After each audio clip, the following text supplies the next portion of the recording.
Hello, one and all. Welcome to the Matchbook Horse Racing Podcast, where we are back with Micheál, Deasy, with Donn McClean, and with Steve Jones and myself previewing a good weekend's racing this weekend. We're going to stay in the UK for much of it. 7 races on ITV we're going to look ahead to. We've also got the Dan Moore we're going to cast our attention to as well, with the Irish team, who are right of shot if you're watching us at the moment, and also 2 graded races at Punchestown on Sunday we're going to touch on as well, perhaps with a little anti-post angle as well. First things first, we should all doff our caps, bow down to Micheál Deasy's superiority at banging in a huge winner at the weekend, Moore and Bill. I mean, I did lead you down that path by saying it was going to be won by a claimer, so you know. But, no worries, I'm here for it. Well done, pal. That was great stuff.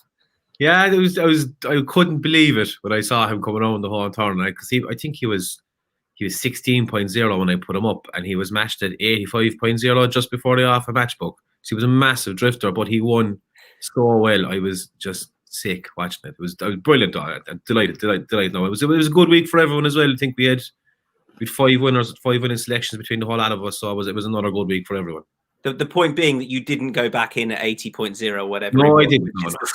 It's painful, let's be honest. It's agony, really. But there you go. Listen, well done with that. Great stuff. We had a few winners on the pod aside from that, but nothing of that sort of price. Dees, tell us about the offer. Remind us of the offer. Yeah, so our sign-up offer at the moment on Matchbook is a bet 10, get 10 offer. So if you open up an account today, come in, place your first bet of £10 or more at a price of 2.0 or more. That's evens, and anything bigger than that. And once that bet is settled, we will give you another tenner to place on whatever you want. That is the bet 10, get 10 offer. 18 plus, be gamble aware for new customers only. Right, let's get stuck into the action. Don't need to say hello to the rest of you. People know who you are, and you seem well. So there you are. This is the Hampton Novices Chase. It's a slightly disappointing turnout. It's got to be said. Next destination around about the 1.7 mark, 2.75 for Fiddler on the Roof, 8.0 Goland Fortune. That is a disappointing turnout. Deasy, just to come to you, because I know you wanted to talk about next destination with a view perhaps on the Cheltenham Festival itself. He looks as though he's very likely to be RSA bound. He is a Grade 1 winner, so too is Fiddler on the Roof. He's 21.0 for that contest. Would he be a bet for you at 1.67? Would he be a bet for you at 21.0 for an RSA?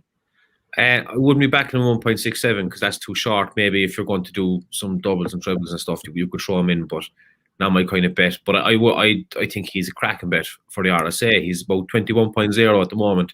If you look at the way he jumped on his debut, he beat or his second on the season, he beat One for the Team. The One for the Team didn't do much for that farm over Christmas, but Next Destination took out a length and a bit every single jump. He was absolutely brilliant. He's that bit older. I mean, he had a long break, but he seems to have taken the change over to Paul Nicholls fairly well. I think he's a big price. Like the RSA takes a lot of getting. It might be no harm that he's had, he's only had 10 runs despite the fact being a 9-year-old. I think at 21.0 there's a lot of value in his price for the RSA, and I think he's a brilliant jumper and a strong traveller. I think he'll definitely stay the course. And you look at his back form in Ireland, there's some unbelievable wins. So I think he's a serious bet for the RSA at that price. And what I would say with Monkfish at the top of the market for that, and if he wins this at 1.67, I don't think his price will change necessarily dramatically off the back of what happens here. No, I would have fancied him for this. I think he opened up at 3.0, and he was backed. He was 2.5 last night. The race has caught up a good bit, but I think he's a lovely jumper, and that's the name of the game. So that's why I would be. No, Monkfish is a serious horse as well, but I think at 21.0, he's a lovely bet at that. And what I would do is use his form to watch One for the Team for Nick Williams, who I think could be a really interesting Ultima prospect. They won it with Kustar Sivila, who was a novice years ago. He's rated very similarly to that horse. And if his form keeps on looking very, very good, I think he's really interesting One for a Team for the Ultima. So I just use this race as a form line, perhaps. Don or Steve, do you have anything you want to add? You by no means have to for this small field novice chase. Yeah, I think it'll be a fair test for Next Destination. I think Fiddler on the Roof might be a wee bit underrated. He hasn't really hit the lights yet over fences, but he was a classy hurdler, and the step up and trip just might bring about significant improvement in him. Like he probably bumped into a really good horse last time of Nicky Henderson's and Ronnie Bartlett in Allard, and Caribbean Boy was very good the time before that at Newbury. So look, I agree with a lot of what Micheál said about Next Destination. He was a classy hurdler.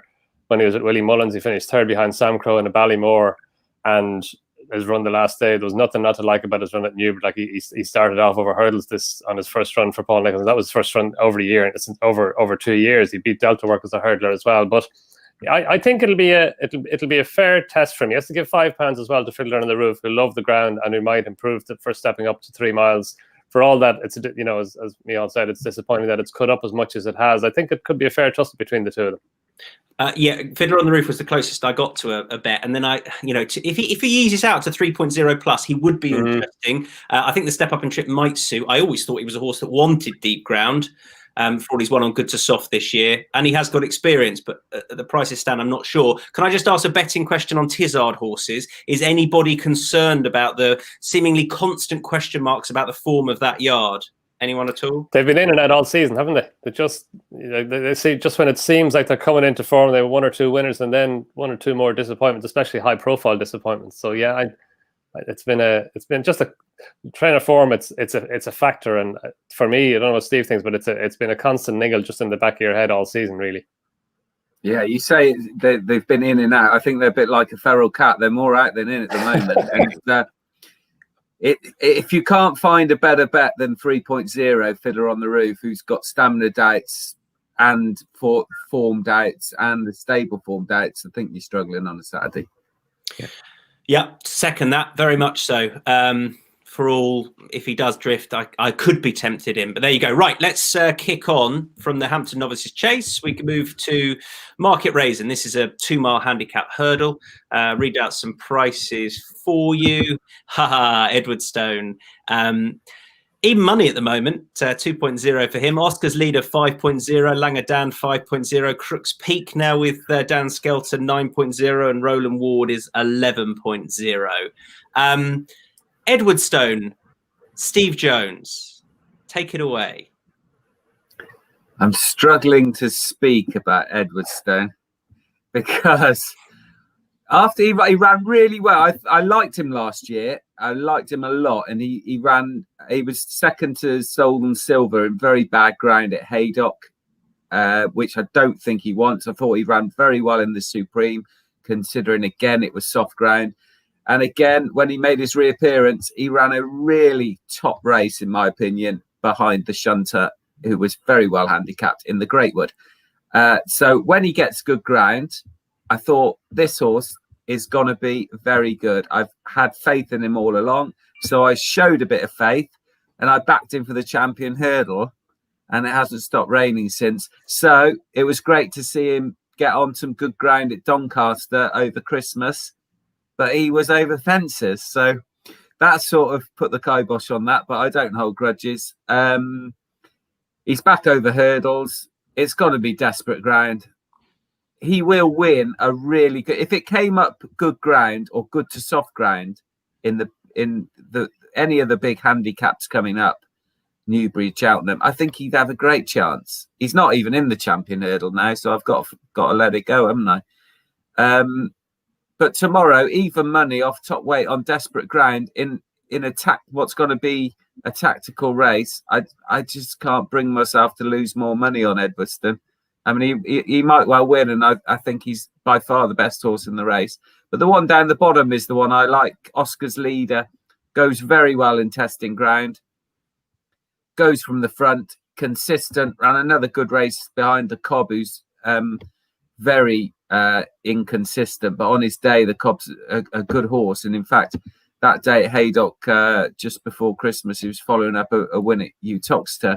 So I think the race will certainly suit Oscar's leader. Go from the front on bad ground, try and grind it at them, and would have every chance. But put Edwardstone in your tracker or whatever you do in your notebook, or scroll it on the desk or something, because he's going to win a good race. He's so well handicapped, but he just needs it to dry out. Yeah, he just needs better ground, doesn't he? I wonder if a race up in Scotland in the spring or something might suit him when he's really going to get good ground. I'm just going to jump on your bandwagon. Everything you said, Steve, I don't always agree with. I think you're spot on there, and I think Edwardstone held up, which he normally is on this ground. If he even runs, is a take-on job at the prices, and I think Oscar's leader at 5.0. He's the one who I think could well be backed. He's a hardened horse. He bumped into a handicap debutant last time. I think that's decent form, and he'll handle conditions. And I think he's very much the bet in the race, going from the front as well, the most likely front runner, depending on what William Marshall does. So I make him the bet as well. Donn McClean, any bet in this contest? No bet for me, Tom. It's cut up a bit, and yeah, I echo a lot of what Steve said about Edwardstone. He's a horse who's probably, like, his run in the Greatwood was a really, really good run, and that was on ground that he probably wouldn't have liked either. So yeah, look, he's an interesting horse, but at even money, he's not a bet. And Oscar's leader, yeah, the Cobb, for all that the Cobb got beaten next time at Newbury, he still didn't run badly, and it was a good tussle between the two of them at Haydock last time on very heavy ground. So we know that he goes on the ground. Yeah, look, it's a race for watching for me, Tom. DC, what about you? Yeah, I'd be 3 for Oscar's leader. Actually, he was the one I kind of landed on, but there was something I noticed about this race just now. Bridget Andrews is after jumping off Langardin for the ride on Crooks Peak. She was dropped up in Langardin earlier in the week.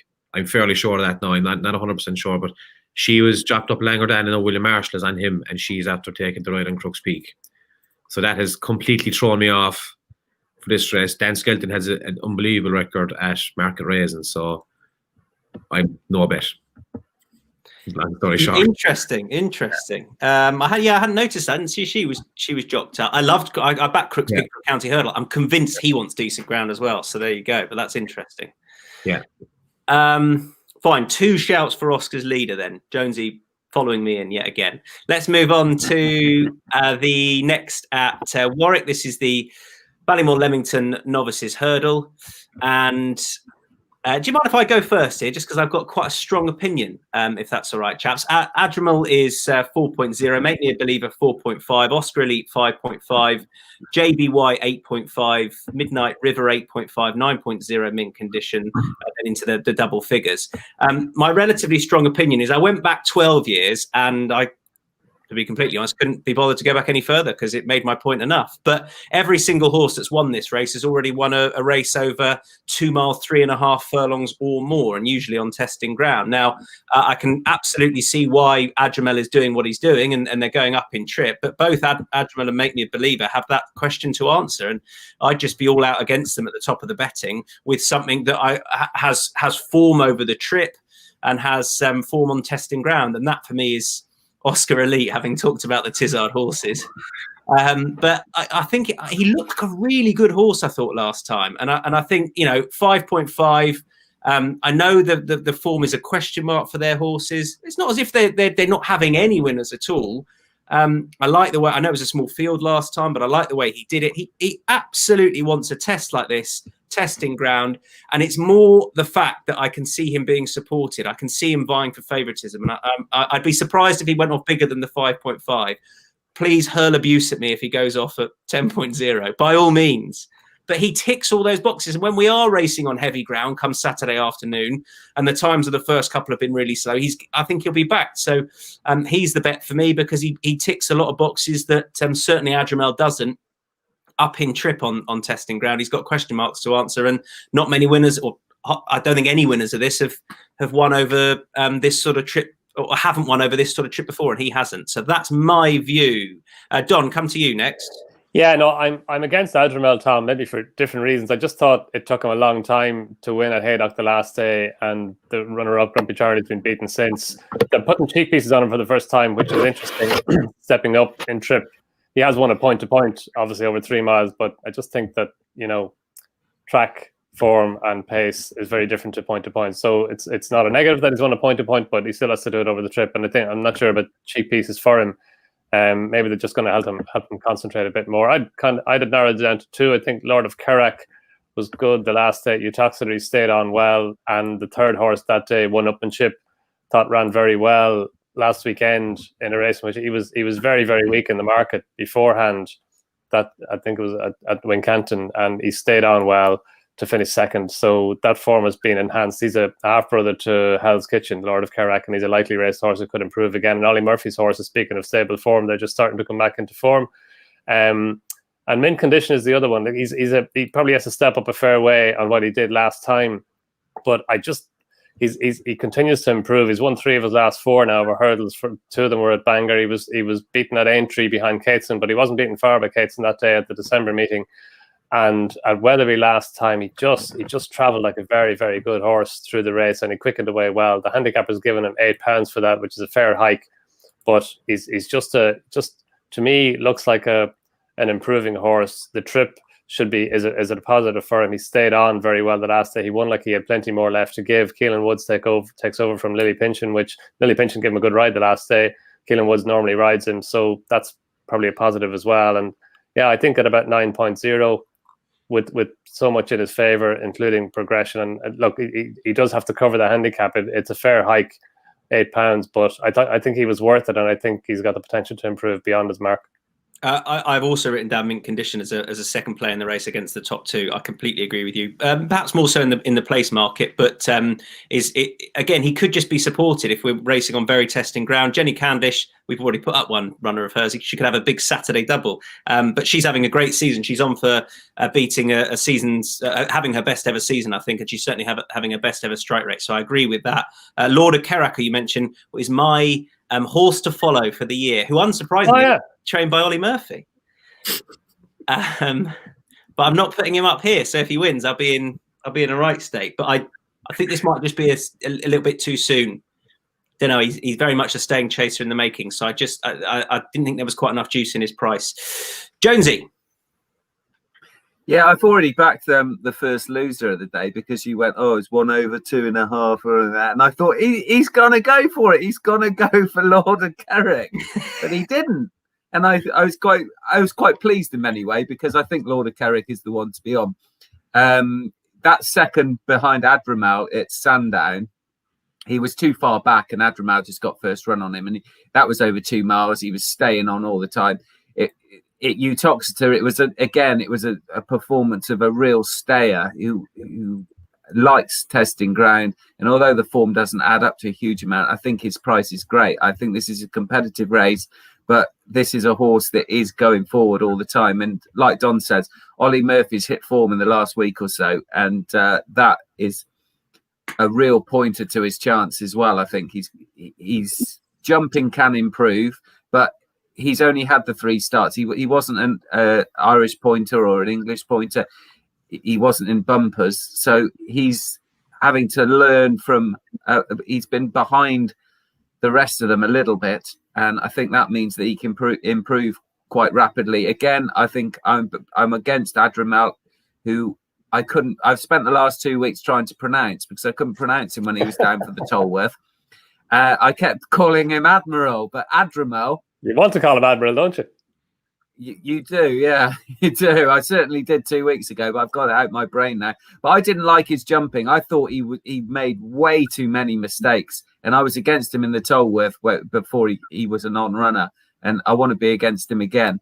The other one I like is Make Me a Believer. I think he's another lovely prospect for chasing. Won really nicely at Cheltenham last time, and another performance of real stamina. He really put his head down and charged up the hill. He has run over 2.5 on his hurdles debut, and he was beaten by Bear Gills, so that's not bad form. So that would be my 2 against it, but I'm really keen on Lord of Carrack. I think he's going to be well backed, especially with the form of the yard. So get on Lord of Carrack. I really fancy him.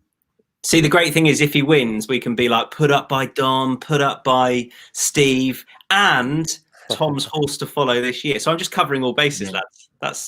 It's always good to put up a horse that you think is going to be a great staying chaser 2 years before he's going to run over fences. Yeah, exactly. Just ahead of the game, Jonesy. Well, always, Tom, always. DC, what about you, pal? I actually had a great time going through this race. I really enjoyed going through this race, and I watched. That's great. That's great to know, DC. Yeah, this was the one I went down the rabbit hole in because few of them know I wasn't really pushed on this week, but I thought there's a lot of good horses in this. But the standout performance of any horse in this, I thought, for me, was JBY, his win over course and distance last time at Warwick. Now, if you watch that race, I think there was 17 runners in the race, and he was just sitting in the middle of them, popping away. And then they got to the home turn, and he just cut through the field and absolutely destroyed him. He won by 9.5 lengths. Wasn't even showing the whip, just won on the bridle. He absolutely pissed up. If Willie Mullen's horse did that at Leopardstown or Punchestown, it would be 5-2 for the Supreme Novice. Or, sorry, 3.5, 4.5. I thought he was absolutely awesome. He's well enough found in the market for the horses. Only had one run. Now, Alan King has said that he's a bit of a nutcase. He can lose his races before he starts. But he won a 3 mile point to point in Ireland. He ran in a fairly good bumper.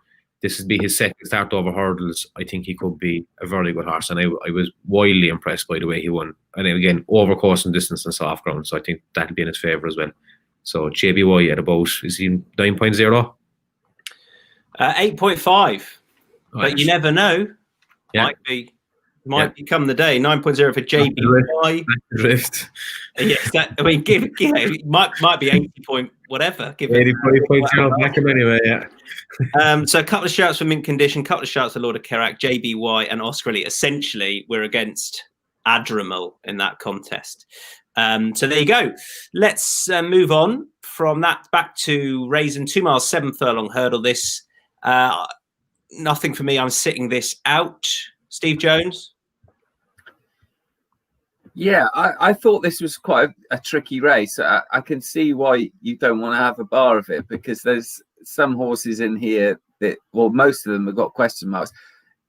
I was surprised, to be honest, when I saw the betting that Little Rockefeller was so short, because for me, he doesn't want soft ground. He's better on decent ground. Certainly not as soft as it's going to be at Market Racing. The same applied to Keeper Hill, who I was a little bit interested in, because he's had impossible tasks over fences behind the likes of Surname and Bristol de May. So the one I came down on was Mohayyed, who I think stepping up to 3 miles the last twice has done really well. He was obviously a good 2 mile handicapper.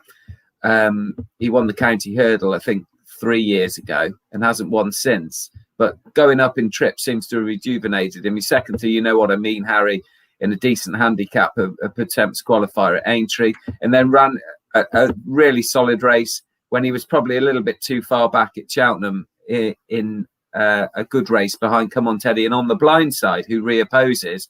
So he's got to have a chance on that form. On the Blind Side is a horse that has been... He returned to hurdles, having been chasing, and has done really well. But backing up 7 days after finishing second to McFabulous at Kempton, I think that's a big ask for him. Even though on the weights, you would think that he was very well in with Mohayyed on their last meeting, but I don't think it's that straightforward. And I think Mohayyed, ridden a bit more prominently, hopefully, I think he's the one in a tricky race. So I'll keep stakes small. 5.5 for Mohayyed. Little Rockefeller is 2.75. On the Blind Side, 3.0. Vision Day Flow, 10.0, as is Keeper Hill, actually, and then into the chunkier prices. So Mohayyed for you. Would that be win and place at 5.5 or just on the nose? I suppose you could save on a place. Got dead 8 running, so hopefully they will stand their ground. If they stand their ground, you could save on it, but I wouldn't split stakes. I would go to sort of get your money back on Moe, which is probably not far off splitting your stakes, to be honest. Exactly. Donn McClean, what about you? Well, I've backed Mohayyed for the Pertemps final, so I'm hoping he doesn't go up too high in the weights here. Every time he runs, I'm like, don't go up too much. And yeah, look, I fully agree with Steve on a lot of what he said. The step up and trip, like he had the pace to win the county hurdle a couple of years ago. The step up and trip seems to have brought about further improvement. When he ran at Aintree at the start of the season, he was ridden to get the trip and he stayed on really well. Actually, he came under pressure earlier than you would have thought a county hurdle winner would over 3 miles. but he did stay on really well. He got to within a length of, you know what I mean, Harry. And then last time, that was we'll probably talk about that race later on as well in the context of Come On Teddy. But yeah, he stayed on really well. 2 horses went for home around the home turn, Vive le Roi and the New, and then Mohead was well back, but he did stay on well. I was just kind of thinking that the Pertemps is the plan for him, and he is qualified for it. The entry race was a Pertemps qualifier, so he's in the Pertemps. If he does win, Steve, I hope he wins by a nose or a short head and goes up like 2 pounds or something. Look, I think Little Rockefeller is short as well. I agree with that. For all that, it was a massive run the last time at Newbury when he was only just caught by Hill 16. He looked the winner from a long way out that day. But I just keep coming back to On the Blind Side. I know it's 7 days, only it's a week since his last run. I was surprised to see him declared actually this morning. But obviously Nicky Henderson feels that he's ready to go again. And that the run behind Come On Teddy was very good. The run the last day in the Rel Keel Hurdle rerouted to Kempton was even better.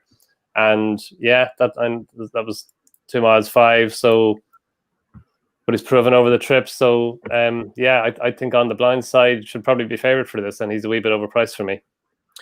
Might give a nod to Come On Teddy, who runs later on as well at Warwick. What would you back Mohead? He's rated 141 now, I think. So he's certain to get in, as you say.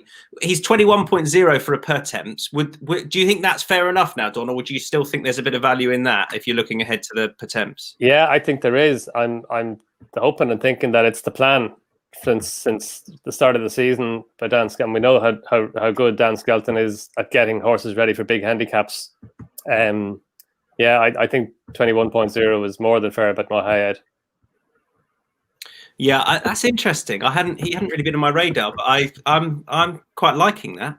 And you might want to, if he runs really well here, as you say, he's going to come shorter for that contest, and he might be hindering his chance because he's going to go up in the weight. So there you go. Dease, what about you? Yeah, I'd be in with Mohead as well. I mean, if you enters this weekend, this is where he turns up.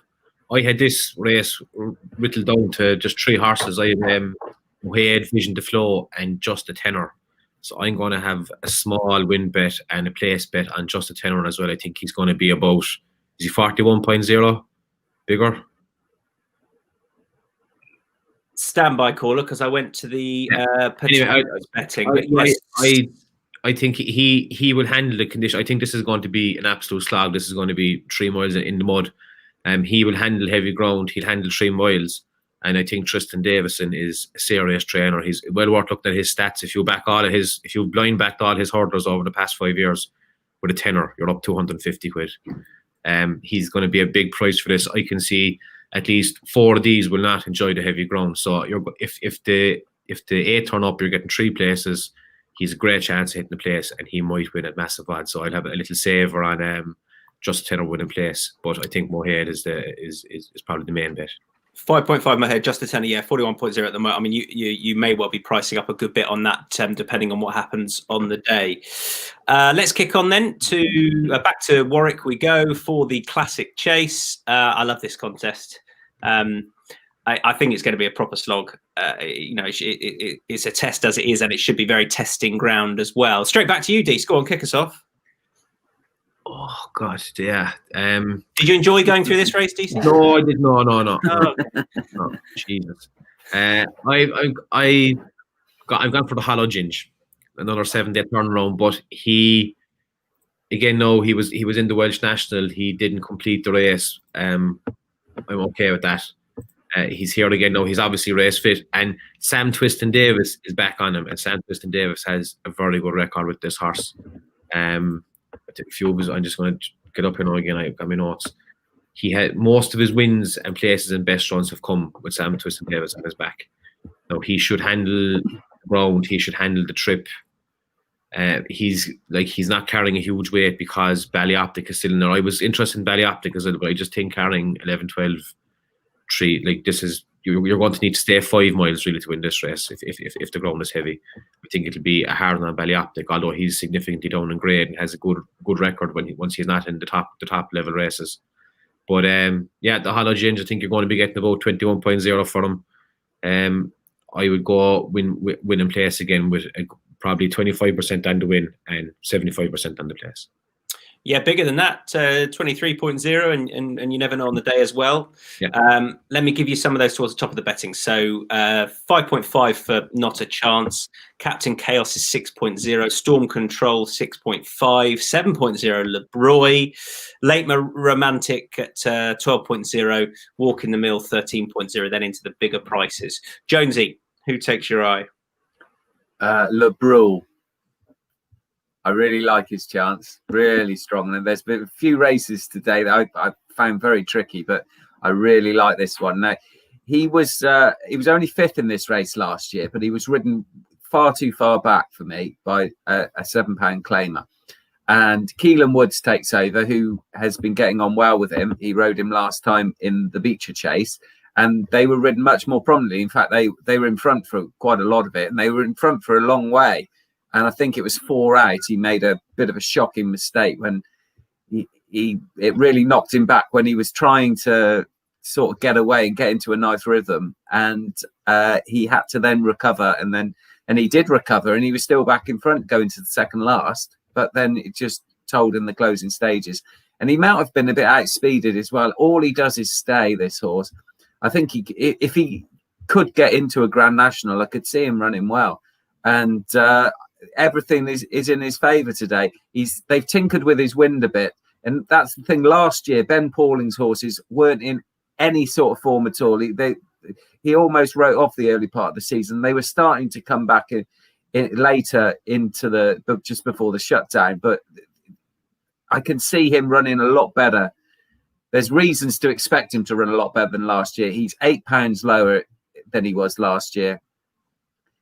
The ground is going to be a lot softer, which he likes. They're going to go a pace like they did last year. Captain Chaos is in there, who goes from the front, and he's got the blinkers back on again. He doesn't run any sort of race when he hasn't got the headgear on, so you don't want to worry about his form this year. He was runner-up to Kimberlite Candy last year, Captain Chaos, and he goes from the front, so he'll set it up nicely. And I think LeBroy will just sit in behind that pace and pick him off in the closing stages. I think he has been well backed in recent days, and I can see why, that's for sure. LeBroy, who we don't just mention winning bets on here, we also mention losing ones. And Micheál Deasy was adamant that this horse was a place lay for the Beecher Chase. And it was one of those finishes, Dease, where I don't think he was in shot, and it was like, who's going to finish third? Who's going to finish third? And I can imagine you just being like, oh, no. I was sickened with that, actually. Yeah. Oh, we shouldn't laugh. He was hammered. He was well beaten, but he still finished third. So there you go. LeBroy for Jonesy. Confirm that price for you. Yeah. 7.0. He has been really well supported, hasn't he? But there he is, fourth in the betting. Don? Speaking of losing bets on LeBroy, I backed him in this race last year. And Steve said he missed the break and stayed on to finish fifth. But he was just the fact that he was slowly away hampered him throughout the whole race. And no, he's got a big chance. But can I just come back to you just on that as well? I think there's also the aspect with LeBroy of the fact that the Grand National was all about the Grand National last year, and this race obviously it's the last race he was going to take in before the weights were announced. Now, they knew he was almost certain to get in, although as it turned out, he was pretty tight. But this is a different year, right? He's got to be winning this to get into a Grand National now. So there might be a slightly different momentum behind him, Don, now. Yeah, I know exactly. He's £8 lower than he was last year, and he handled the track last year. So no, there's plenty to like about him. He's had a wind operation as well. So yeah, look, he's a player. But I'm actually with Micheál. When he said the Hollow Ginger, I was like, really? 20-1 shot? Yeah, no, I like the Hollow Ginger a lot. And just if Micheál put up a 66-1 winner last week, surely to God he can put up a 20-1 winner this week. So I'm with him. The Hollow Ginger, he was actually running very, very well in the Welsh National when he fell. He was upsides the winner, Secret Reprieve, and they had similar colours. And one blue colours fell, and it wasn't the favourite. It was the Hollow Ginger. He was travelling well, and he'd been jumping well. It was it's hard to see what happened to him because he had been jumping very well until that point. He was in behind horses a little bit, but it's not like him. But look, it's obviously a positive in the context of this race because if he'd finished the Welsh National, he probably wouldn't be running here 7 days later. But he beat Late Romantic at Leicester last year, and Late Romantic is now £6 worse off, having been beaten by 5 lengths, and he's half the price or nearly half the price. So if you take that run, and his run in the Ladbrokes Trophy was actually a very good run as well, because the ground would have been too fast for him. He was in behind and he kept on over 3.25 miles, leaving the impression that he could do even better over further. His only run over an extreme distance was in the National Hunt Chase at Cheltenham last year, when he just was never travelling, and you can't say it was the distance that beat him. It was inconclusive. He didn't prove that he did or didn't stay this type of trip. But I think the way that he finished off in the Ladbrokes Trophy suggests he will do better, or he has every chance of staying the trip. He goes well on soft ground, and absolutely agree with Micheál's point about Sam Twiston-Davies. He actually made all when he won the Leicester race, and that was the last time that Sam Twiston-Davies rode him. So I'd be hoping that they'd ride him a bit more positively on Saturday, go forward with him, because as we know at Warwick, with those 5 fences down the back straight, it is a track at which you don't want to be too far back. It's hard to come from too far back if you're lining up for those 5 fences. So yeah, I think the Hollow Ginge could be a well-handicapped horse now, and he's got a really good profile for the race. He's 8 years old. He's running 9 chases. He's a second season chaser, so he's got a good mix of kind of experience and potential to improve more than his mark. So yeah, I think the Hollow Ginge at around 21.0 or thereabouts, I think that's very interesting. 2 shouts of prices for the Hollow Ginge, and I'll put up a killie for Venetia Williams and Charlie Deutsch, who are bang in form now, unsurprisingly, when the mud's flying. That tends to be how it works. She had a recent treble at Leicester the other day, and we're doing this just before Bangor's kicking off. I think she got about 5 runners there today, so we'll see how they get on. I like the horse's profile. He has gone well fresh, finished second a couple of times fresh. He's pretty lightly raced for his age. I think he finished lame last time when second to the ever consistent West Approach. But he was keeping on that day, and I think he's ready for this sort of test. So testing ground is his thing. It's very much a price shout. Winam place 17.0. But I think given the form that the yard are in, and given how conditions are going to be, I'd fancy he'll go off a little bit shorter than that. So a killie for me. I think this could be a test that suits, and Venetia can definitely get him ready first time. So a killie at 17.0. That's our view on the classic chase. And now we move on to the market race mare's bumper. That's right. We're previewing a mare's bumper, but I think it's a fascinating little contest, this, with Grandie. Sorry, not Grandie. That'd be interesting. Grand G heading over. Don, just on Grand G, before I read out the prices, as far as we know, right, she's going to make it there because there's a bit more red tape to get over. But Ruby Walsh, who was on Racing TV a few days ago speaking about it, Willie Mullins talking about how she's a definite intended runner. But I just wonder how tricky it might be. But as far as you know, she's good to go and going to turn up there. Well, as far as we know, she's running, yeah. I believe there's a lot more red tape now than there was 3 weeks ago, but it was interesting to see the declarations this morning. I was hoping she'd be in among them, and she is. So obviously the intention is to go. Nicola Bonville's booked to ride her, so yeah, hopefully all's well and she goes there. Eileen Dover is 2.2. Grand G is 3.25. Mary Mistress 6.5. 13.0 Miss Lamb and Chosen Port. Dragon Bones is 15.0. Big price you like really at the moment. Fashion Nova. I thought Grand G would be vying for favouritism and be a little bit shorter. I love Eileen Dover. She's beautifully bred. Grand Dam won on soft ground and was very classy. And I think she's looked so good so far for Pam Sly. But my issue is she's up in trip. She's tackling 2 miles. She's not guaranteed to see it out. And I just think if she lines up and all is well with Grand G, she'll go off shorter than 3.25. And it'd just be a small bet, but I would be taking that about her for the yard that won this last year. They talked about sending the mare that won at Nace, the rearranged meeting, who was pretty impressive for this. And then they've sent Grand G. But I think there'll be less between them in the betting. So it's more of a trading angle, really. And when everything settles down, testing ground, doubts potentially tripwise for Eileen Dover, for she looks so good. I think Grand G is a fair enough price at the moment at 3.25. So it'd be small stakes for me, her.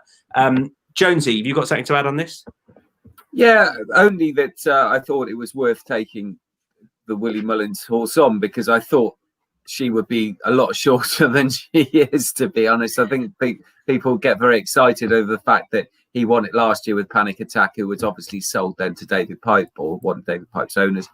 And you'd imagine that was the kind of idea behind it. I mean, I don't know if she's for sale or not, but you would think that was the point behind it. Oh, and the one I liked was Merry Mistress. I thought she went through bad ground very well at Hereford, and the form stacks up a bit because Ballybone Mary, who was second, is since won a bumper, albeit again at Hereford. So maybe a bit a lowly level, but you are dealing with mares who, by definition, you wouldn't think this race would be as strong as an open National Hunt flat race. So I would maybe chuck a few quid at her, but nothing strong.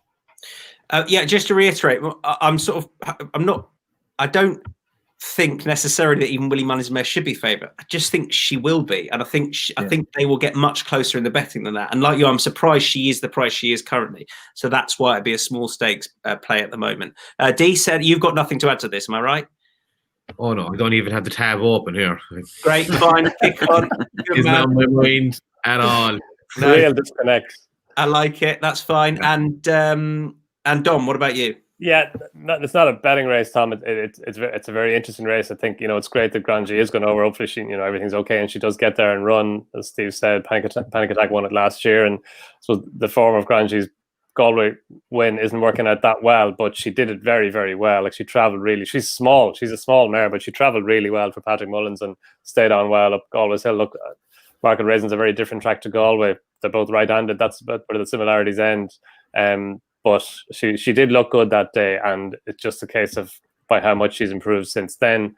Chosen Port is interesting. Finished second last time at Weatherby in the colours of Noel and Valerie Moore, and his colours are becoming more and more recognised and prominent, especially on Irish race courses. But interesting that she's with Ollie Murphy, the fourth filly from that race. Weatherby has won since, so the form is stacking up okay for all that she was disappointing on the day. But she's a half sister, I think, to Burton Port.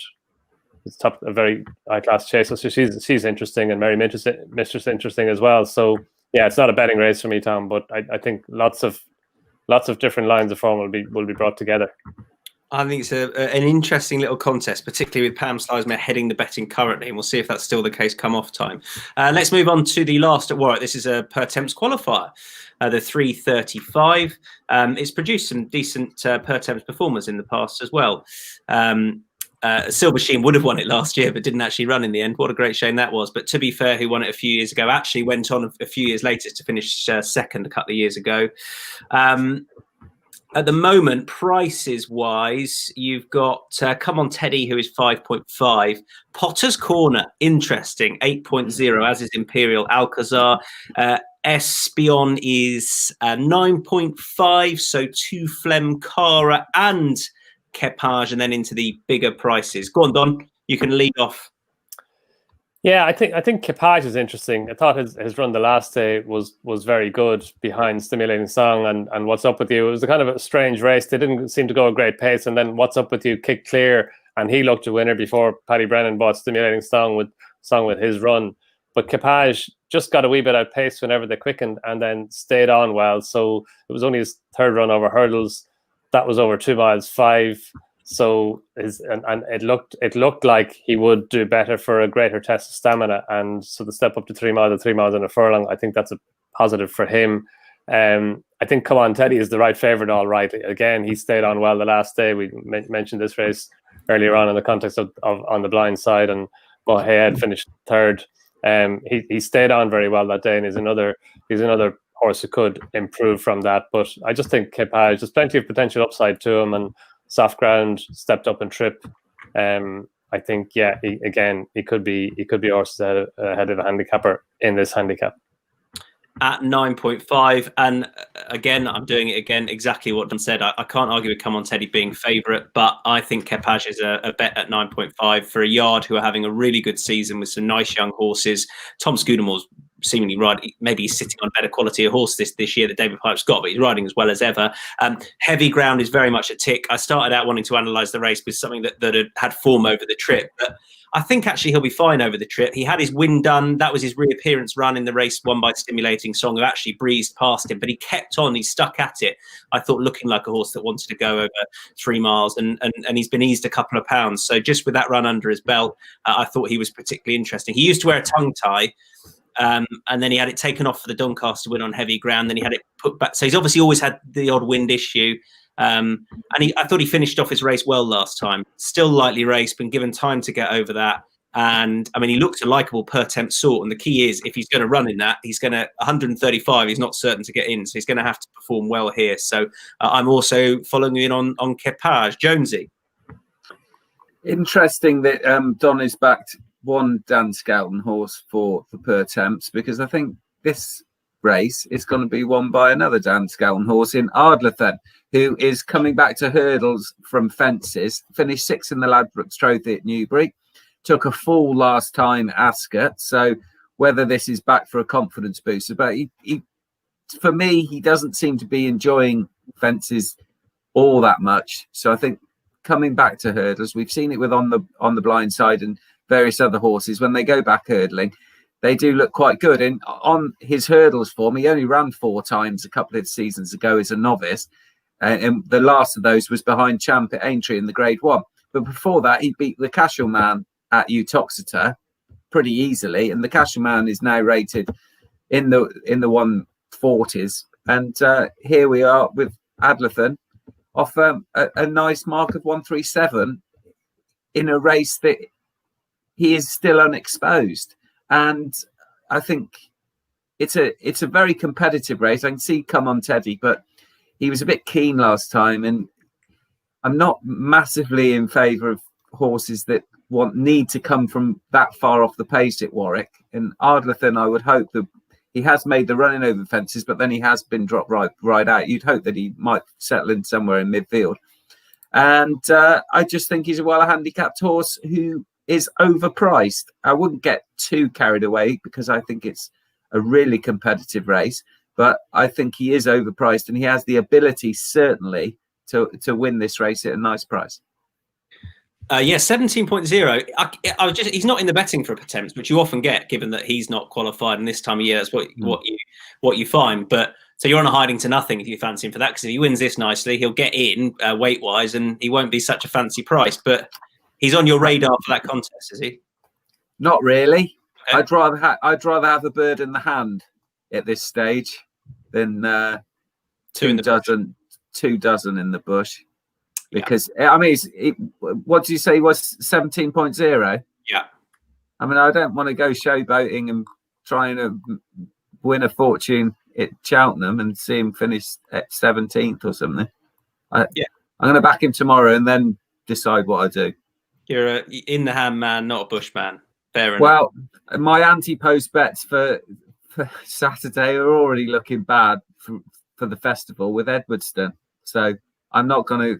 I haven't got any money to waste on Pertemps finals. I find the Pertemps final hard enough when I know what's running, let alone when I don't. Ardlethan for you, 17.0. Win and place, I take it. Yeah, I would save as a place. Okay. Because I think he could completely bomb out, but I think he's got the ability to win, and it's not one of those solid bets that you think, oh, he will finish in the frame. So I would maybe save a little bit on the place. DC, take it away. I'm just going to tell you who wins the Pertemps at Cheltenham right now. Right? It's going to be Morosini. Came 6th in that race there at Leopardstown over Christmas. Whoever comes 6th in that race wins it every year or comes 2nd. So take a bit of that value there now straight away. And to this race, I had 2 horses for this now, and I hate Pertemps qualifiers because, you know, there's only 10 grand up for this race. Like, so I mean, like, do you want your horse to win this race and go up £7 and might ruin the mark? So not all of them are going to want to go for this. Like Flemcar, I know, was the one that I landed on in this. I thought he was very good last time for Emma Levette, and Ben Jones done me a great favour last week. But he very good last time at Doncaster, just won on hands and heels and heavy ground. It was gone up to 134 now. She ran in the Pertemps last year off 137. So I don't think that, well, I'm not going to say that she's not going to try. I don't think he'll be out to win this. I think he'll be quite happy to qualify with this race and get in off 134 and have another crack off. I think he came 7th or 8th last year on that. I was going through the rest of them and I found Mr. Harp way down the bottom there, number 12, trained by Thomas Gallagher, who I'd never heard of before. But this is only his 5th race over hurdles, and he is completely thrown in the deep end. But his last run at Uttoxeter in heavy ground was absolutely brilliant and very professional. He came around in the slipstream of the horses, came into the home straight, and just went away from them. He's rated. What is it? I don't know. He's rated 1, 2, 3. So I mean, if he has any hope of running in or if they want to run in the Pertemps, he's going to have to win it to get in. He'd need to go up a good £10.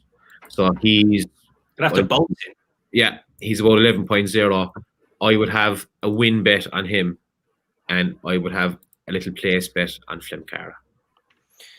Okie dokie. What, a win and place on Flemcara? A very small win and mostly place with Flemcara. Flemcara is kind of well enough found in the market again. What is he, about 8.0? Yeah. Yeah, I mean, you're going to be getting just over 2.0, we'd say, for the place. I'd have a good chunky bet in that. I'd say that he definitely come in the first 3 anyway. Is it 6 to qualify? Is it the first 6 places qualifier, or is it 4 in this race? 6, yeah. Yeah, I don't know. And Morosini's 21.0 for the Pertemps, in case anyone is interested in that. I wasn't completely serious about that. No, that was a bit of a joke, but coming 6th in that Leopardstown race is the best qualifier you can come in for the Pertemps in the last few years. So we've got a tricky race in Ireland as well at Fairyhouse on Saturday, which is the Dan Moore Memorial. It's nothing to do with the writer of the fiction novels, Dan Brown. Dan Moore Handicap Chase. Don, I know you flagged this race up to us, and it's shaping up to be a decent contest. 2:15 at Fairyhouse. Who do you like and why? And then I'll give you prices of the relevant runners. Yeah, Dan Moore, legendary trainer. Tommy, obviously trained Lascargo and Tide Cottage and all of them. Dan Brown didn't. No, not that I know of. It's a hell of a race. Chatham Street Lad is favourite. I think Mick Winter's horse, who absolutely bolted in the Caspian Caviar Gold Cup at Cheltenham the last time we saw him. He took a hike of £10 for that, which you had to expect given the way that he won. So he's high in the handicap. He's not top weight. Actually, Chosen made his top weight last year's Grand Annual winner, who he's only run twice this season so far. He was beaten by Sandrois in the Grade 3 race at Tipperary that Sandrois won. They went no gallop in that race, didn't suit him. But he was disappointing last time behind Size and Potsy. He just didn't seem to run his race. So he does have to bounce back, but he's got top weight, so it's going to be a tough ask for him anyway. The Shunter's in there, the Greatwood Hurdle winner, back to fences after running well at Cork and winning at Punchestown back in September. And Front View is the one I like, Tom. He's a progressive horse. He did well, I thought, to win the last day at Fairyhouse over this course and distance. He made up a lot of ground through the middle of the race. He jumped well and got up to beat Port Stanley, who's a very good horse of Jessica Harrington's, who ran an Ergamine he was well beaten by an Ergamine at Goran Park in the end, but he was the only horse who gave an Ergamine a race. And we saw yesterday in the Novices chase how good an Ergamine was, beating Captain Guinness. So I think Front View, there's plenty of potential upside to him. He was sent off as favourite actually for the Martin Pipe Hurdle at the Cheltenham Festival last season when he disappointed a bit, but he's a progressive chaser. But look, it's a really interesting race. Daily Tiger's in there. I think Daily Tiger might be better over 2.5 miles than he is over 2, and maybe stepping back up and trip might be the thing for him. Bellamy de Savola as well might want to step up and trip for all that he did run really well last time. And I suppose Chatham Street Lad, he's the headline horse in it, Tom, but I think Front View is interesting. At 8.0, and interestingly, Port Stanley runs in the beginner's chase, which follows that contest. He's a horse I've got on my radar, definitely. I'm just not sure I think he's better than he's shown late. 8.0 for Front View. Dees? I can't believe you picked Front View out of all of them, Dan, because that was my horse as well. Jeez, I'm glad I went first this time. Yeah, and the one thing that was kind of threw me off about it this morning was Mark Walsh is after jumping off in Furlan Tukas, and Jody McGarvey's on him today. Mark Walsh was on him that last day. And my notes on that was that he won with a bit in hand last time, bad jump at the last, gave up ground and still got up to win. So I think there's definitely a bit of room with his mark. I can't understand why Mark Walsh is on the other horse. Maybe that's a bit of JP skullduggery, trying to get a better price. But I think he's a good solid bet for this. I thought he was very good the last day. And it's, I couldn't believe Dan picked him out of the 17 that were there. Love it. 8.0 for front view. I love agreeing with Dan. It's not I'm usually against him, but I usually lose. So you're not usually a good policy. The guys are in agreement with the Dan Moore for front view. Good competitive 2:15 contest at Fairyhouse. We've then got Punchestown on Sunday. We've got two graded races. First of all, Envoy Allen is likely to line up. He's 1.5 for that contest, and he's around about even money for his race at the Cheltenham Festival, which I suppose is going to be the Marsh. Just to open this up, does anybody have a betting view on Envoy Allen? Not necessarily, I would say, in this race, unless anybody would be to lay him, or going forward to Cheltenham. I mean, if you don't, that's absolutely fine. Deasy, is he on your radar betting wise for Cheltenham at all? He's going to be in lots of people's accumulators, isn't he? To support him, but I wonder if anybody's steaming in at current prices. No, I threw him into a few of those £1 million Yankees that I know at the start of the season took a few prices, but I wouldn't be backing him until the day. I wouldn't be arsed at it. I mean, he'd probably be odds on. This is a strange race to be running in, but I suppose it's interesting because he's to give so much weight to SDR and Furlange. I'd be interested to see how this goes. But I would have no real betting opinion on it. Yeah, fine. Jonesy, did you see him as sort of unbeatable en route to the festival, or is it not as simple as that? No, it's never as simple as that, but he's obviously a very high-class horse who's taken very well to fences. He does look pretty bomb-proof, but you're never unbeatable when you're taking on decent horses, and there are other decent horses potentially running on Sunday. So it's not my style to go steaming in it. Crazy short odds that he's going to be, so I'd just be an interested viewer because I think he's still very short for Cheltenham.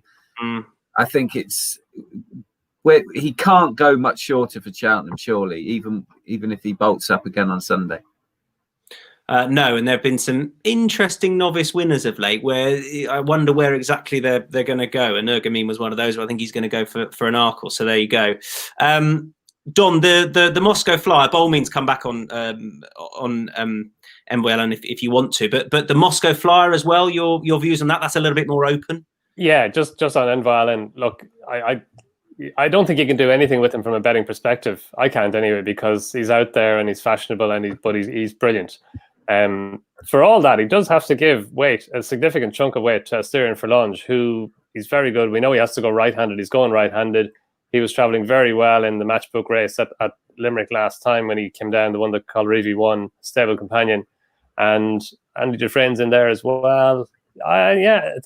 It's a test for Envoy Allen. It's not just a case of showing up. Now, in fairness to Gordon Elliott, whenever he won the Drinmore, he did say this was the race for him. He was never going to Christmas. He was always going for this race in Punchestown after Christmas. So it's the plan. So you assume everything is well with him. And it's just going to be great to see him out again and see him tested. I think a Styrian Furlange might give him a little bit of a race. And the Moscow Flyer, look at the Paddy Corkery story is brilliant. Master McShee, who ran Appreciated to 2 lengths at Cork, everybody said it was a fluke. Then he bolted up on his main, and then last time he won the big handicap off a mark in the 130s, and now he's in a Grade 2 race, the Moscow Flyer. And it's a good race. It's a race that has been won, and Dufresne won it last year. Felix Deassy's won it. It's a race that's been won by really good horses in the past. So it's kind of great to see Paddy Corkery, his horse, favourite for a Grade 2 race. So hopefully he can go and run well or win it. Again, it's not a betting race for me. Tom Magic Tricks is a brother to Abacadabras. He won well the last day at Navan. For all that the race isn't working out that well, Great Bear was beaten next time. Gloire d'Aton was beaten next time. Although Great Bear did chase a fast pace at Leopardstown, pace that Magic Days set. So maybe you can allow him that. And Magic Tricks won well. So he's an interesting horse as well, and Ganapathy of William Mullins as well, if he takes his chance. So yeah, it's a good race, but not a betting race for me at this stage. And then The Real Deal, the handicap, whatever you want to call him. I was going to say naughty boy, but he wasn't. Horse didn't know, and the trip suited him on when he came back. So there you go. Deasy, you got anything for this? A bet in this contest? I do. know we have official decks. Go on. Yeah. If Ganapati runs, I'd be all over him for this, and I would be all over him for the price he is for the Supreme Novice as well. I was having a quick look through this, and a little angle I picked up last year was when Willie Mullins runs a good horse on a card and in a different track, not in the main tracks. It is well worth looking at his other horses on the card. And one of them phoned me Sound Raw last year. He ran in the same card in Tremor that Album Photo did. And I was like, this is a good horse. And tipped him up for checking in the wrong race. And he duly won the county then. But Ganapati ran in the same card as Appreciated in Cork there before Christmas. And he ran the 2 miles in heavy ground at Cork 6 seconds faster than Appreciated, and about 7 seconds faster than Master McShee. He was the fastest hurdle. I think there was 3 2-mile hurdles on that card, and he was the fastest of them by a good bit. Could be gone a bit under the radar because he was the first race. It was in November. He was the first race of the day. There was nothing wrong with the horse that came second. Raj Salad has been fine since, but he's 34.0 for the Supreme. Like if he lines up there now on Sunday, he could be 3.0. If that's your kind of price, I'd cut off it. But I think take his price for the Supreme. He's another Joe Donnelly horse. I think they only have, what is he, about 14 or 15 horses. I think about 10 in Ireland and a couple in England. And Joe Donnelly knows the time of day. He was a good bookie back in the day. He seems to be buying good horses. This horse could be gone under the radar because he just won the little maiden hurdle in Cork, but very good time in heavy ground. And I would be taking his price for the Supreme because if he wins this, his price will be cut. And Willie has sent this horse has been won by Vitor, Duvan, Min, Get a Bird. So he sends good horses to win this race. So I would be, if he turns up on Sunday, I'd be backing him. That is Ganapathy, 34.0 for a Supreme and 5.5 for this contest as well. Obviously, he might shorten with Dex. You might want to wait for Dex to make sure he's definitely going to line up. But there you go. Good action at Punchestown on Sunday. Best bets for the weekend then. Jonesy, who's your weekend best bet?